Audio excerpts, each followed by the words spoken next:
Lily Hart back for another check-in this evening. I thought we'd just go ahead and talk about the most requested topic in the conversations I've been having over the weekend. I've had a few people email me. We've been keeping this little dialogue rolling, and one of the biggest questions they have for me is, okay, you are very rural. You are out there in the sticks where most people have never been that rural and don't understand how rural it is. Our question to you is, have you ever seen Bigfoot? I've been asked this literally like a half dozen times this weekend. Y'all, I don't have like a really good Bigfoot story for you, although I have a story that when I tell people about it, they always respond and tell me that I was in the vicinity of Bigfoot. I didn't see him. He didn't tell me. I don't know. But I'm going to share it with you, so hang on. This is probably going to get kind of funny for some of y'all. And Lord help me, don't start the she's crazy things. I'm just going to tell you what happened to me that day. I'm not going to say if I agree or disagree with it. I'm just going to tell you what I saw and heard in the woods that day. And then you can view it however you want to. Obviously, I'm alive and kicking, so it must not have been bigger than me, which, honestly, I'm pretty big, so it'd be kind of hard to be bigger than me. But it wasn't big enough, obviously, to think it needed to attack me, whatever it was. So, hey, who knows what it was? I'm still kicking, so apparently I'm the one that made it out of the woods and is champion for the day.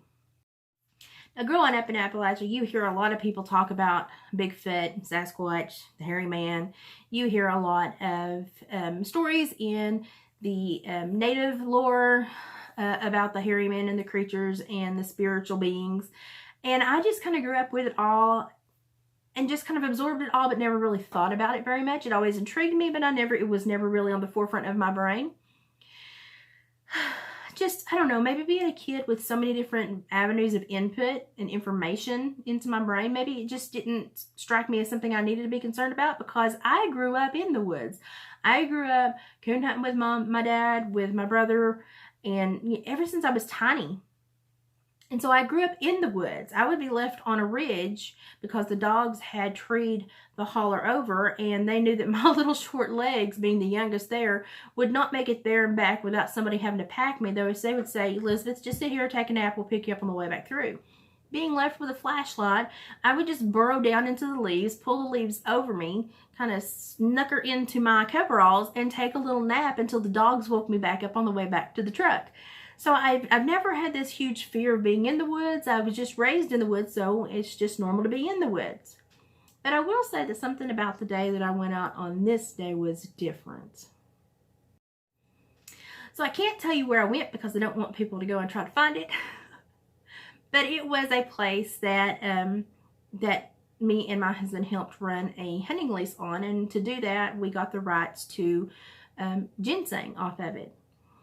So this is, summer heat, the end of the summer, the hottest summer weather, sticky, nasty weather, and you go out and you're digging ginseng and you're gone from sun up to sundown, and you cover a lot of land and you are tired, and you go, once you start working a bench, which is the side of a hill, side of a cliff where the ginseng likes to grow on the steeper sides, you just follow that bench, and wherever that bench takes you is where you end up, because you can't really just hop off and walk away whenever you want to, because you're on the side of a hill. And normally there's no other way to go but where the hill wants you to go.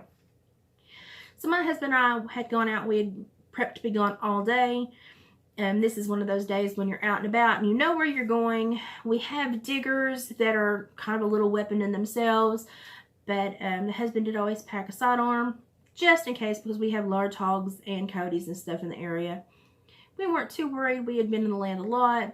So we kind of knew what was out there and what we needed to worry about. Mostly it was a hog threat, and hogs normally don't stand on the sides of hills, so we only came in contact if we were hiking in or out, of getting to one area from another.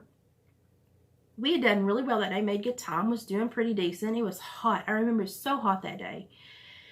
And it was probably about 3:34. The sun was just starting to tilt. And so we knew we were going to have to start working our way around and back up the other side to get back up to the truck eventually to leave. Because we were way down in the woods.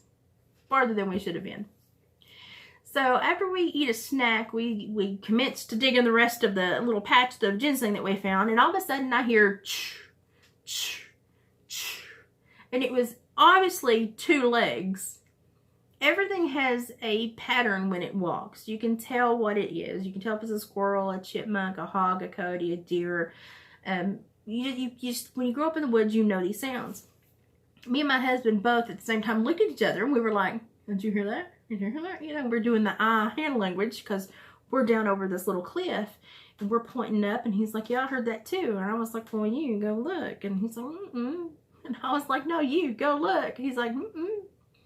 And I was like, you've got the gun. He's like, mm-mm, mm-mm. And I was like, well, being the curious person I am, whether it was somebody or something, I just needed to know. So I shimmied up, and I could still hear it. And I got to the top of the little cliffside that I was kind of over on.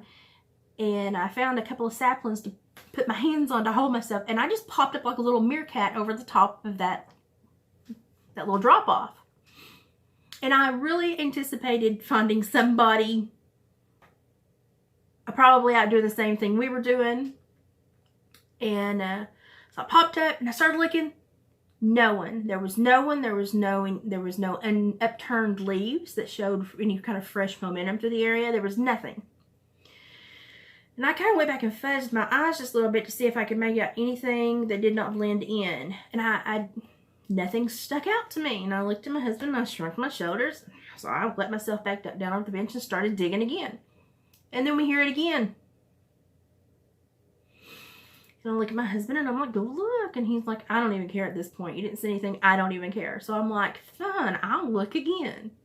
Now, many of y'all can already see if somebody were to probably break in our house, it's going to be me that you meet, because my husband's just going to say, no, it's okay. You take care of it. I believe in you. So here I go back up to those saplings, and I'm super quiet and stealthy this time. And as soon as I get up there, I wait till I hear it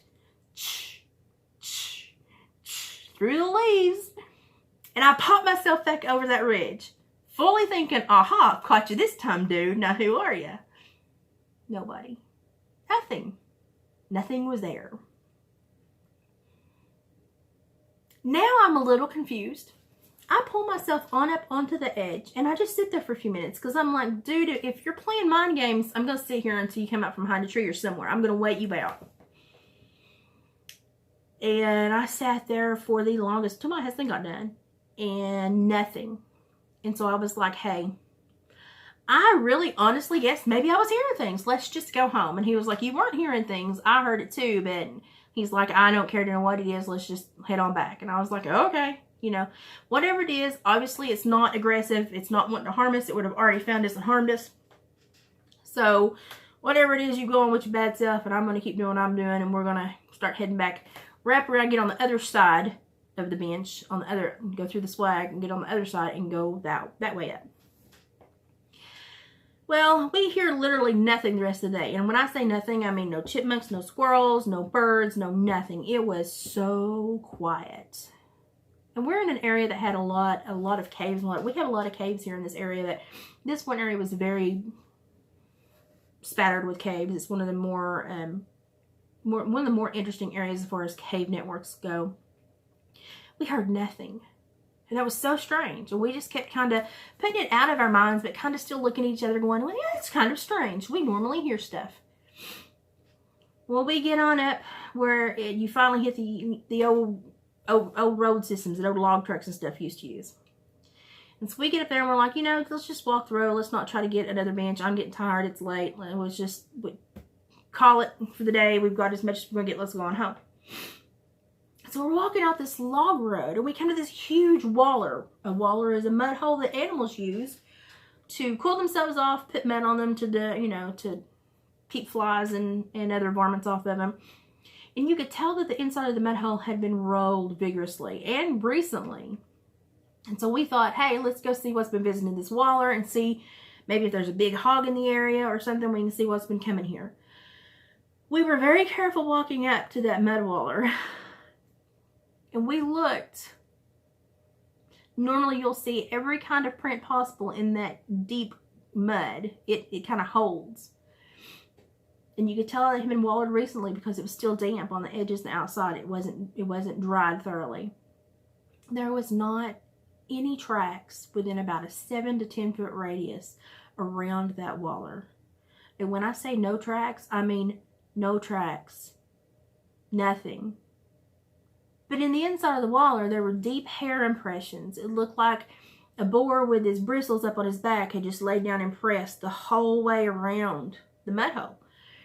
And I looked at my husband and I said, if he laid down snout there and that was tail end, this is the biggest hog I've ever seen. And I've seen wild hogs that have bred in with domesticated hogs and gotten up to 600 to 800 pounds. They've lived down in the woods where nobody's been able to find them, and they've pigged down on the acorns and everything else.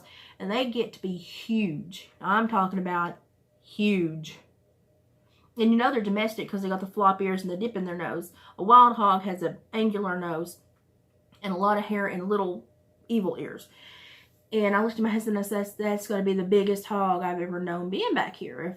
If that's a hog roll. And he looked at me and he said, I don't know what it is. And I said, well, I don't even see any hog prints. And he said, I don't see any either. And I said, who knows? And just kind of left it at that and went on. Now, I've deer hunted there and done other stuff there too. And I've never really liked the area, but it's a beautiful area. And it's a very wild area and I enjoy it. So that's where I would go. We got back to the truck. I think we might have jumped a hog like... We got all the way back and like within like 300 feet of the truck, we jumped a hog. And I was like, we would do that right by the truck. But it was fine. It ran off. It didn't come after us. You know, it didn't charge us. So we were fine. We got in the truck and we got home and we're just really quiet. And then later that night, my husband says, I really don't know what that might have been. And I said, you know, I don't either. But whatever it was, it only had 2 feet. And he said, no, I heard it. I heard 2 feet. He said, that was not a deer. He said, it wasn't somebody's horse loose. It wasn't somebody's cow loose. And I said, well, obviously it wasn't. I would have seen something that big. And he said, I just don't know what to make of that. And I said, well, you know, I don't either. Now, there have since been a couple of people lost in that area that just blipped off the radar and have never been seen again. And to me, it doesn't make a lot of sense because the way the area funnels, there's only a couple of ways that it really pushes somebody to go. So you should be able to be found. They've not been found. That's very strange. But I just kind of filed it in the, well, that was weird category in my brain and never really talk about it. But the few times that I have talked with friends or a couple of people that are these huge believers in Bigfoot, they're like, that was Bigfoot. You were being followed by Bigfoot, being monitored by Bigfoot. And I had one tell me that the Bigfoot probably thought I was pretty. I don't know how to take that. But whatever. Okay. But, you know, I heard nothing other than the footprints. I smelled no smell. I heard no calls. I heard nothing other than the footprints. So I don't really to this day know what it was. I know that my brother did some whitetail deer hunting on the area and saw something that he will not speak of. Not super close to my brother, so I don't know to this day really what that was. And I just kind of ignored what he spoke about and just kind of kept doing my own thing because, you know, land that you can actually hunt and bring groceries home from is, you know, it's a rare thing even in these rural areas. So I just kind of let it go. But apparently, now that Bigfoot is all the craze, the people that I've shared this story with think that it was Bigfoot that was following me and my husband to determine if we were a threat or, you know, anything that needed to be removed. Apparently we were not because we made it home just fine. But yeah, that is about the strangest story in the woods that I've ever had. I mean, I've had funny stuff happen. And, you know, you always, when you get out somewhere and you're in the middle of the boondocks and you realize that you're now on the menu instead of being top predator, you know that your imagination can sometimes get away with you. But I've always been very confident in the woods. I've never been truly scared to be in the woods or be out by myself at night. So that one day was the one day that I heard something that my ears could not readily identify. And that made me want to say, hey, I need to be aware and I need to pursue this and see if I am safe. To this day, do not know what it was. Was it Bigfoot? Was it not? I have no clue. You know, I guess there are stranger stories out there, but that is mine and that's the only one that I can give you. But I'm on the fence. It would be great to think of something that's strange and mysterious still existing in the world without anybody's knowledge. But then again, I don't know, with all the drones and the satellites and the technology, and is it possible? I don't know. But I'd love to hear your views on it, so you can comment below. The people that have emailed me, share your comments and stories below too. And I've got a couple other weird outdoor stories if you would like to hear them, but this is literally probably only the one that's only close enough to Bigfoot to say Bigfoot. And honestly, I don't know what happened that day. But we did good in the ginseng. And that's always good when you're poor. I actually think I even picked some berries on the way back to the truck and made a cobbler. Yep. And legitimately, because my great-grandma was Native, she was Cherokee and Lenape, literally the only thing that I ever think of is when I was little.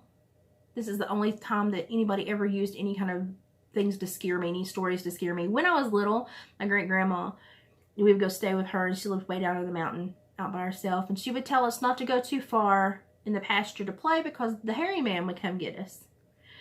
And we always just kind of curled our nose and laughed at that. And she sounded completely serious, but she was always very serious. She was a very serious woman. That's another story. And then she would also tell us that if we were bad, that the deer woman would show up and tell us why we were being punished. And so my whole life, I was always like, you know, it's either going to be the hairy man or the deer woman. And as I grew up, I kind of understood that these were the stories they told their children to create positive personality traits and personal accountability and awareness. And so I just kind of filed it and never thought about it. So I'm interested to see if any of your backgrounds or ethnicities or cultures had any of the same stories. So please comment below or drop me an email. Hope you enjoyed my story. Sorry I never encountered Bigfoot that I could say I met the guy and shook his hands, but I heard something walking that day and it was huge. Well, it was bigger than me, which is pretty huge.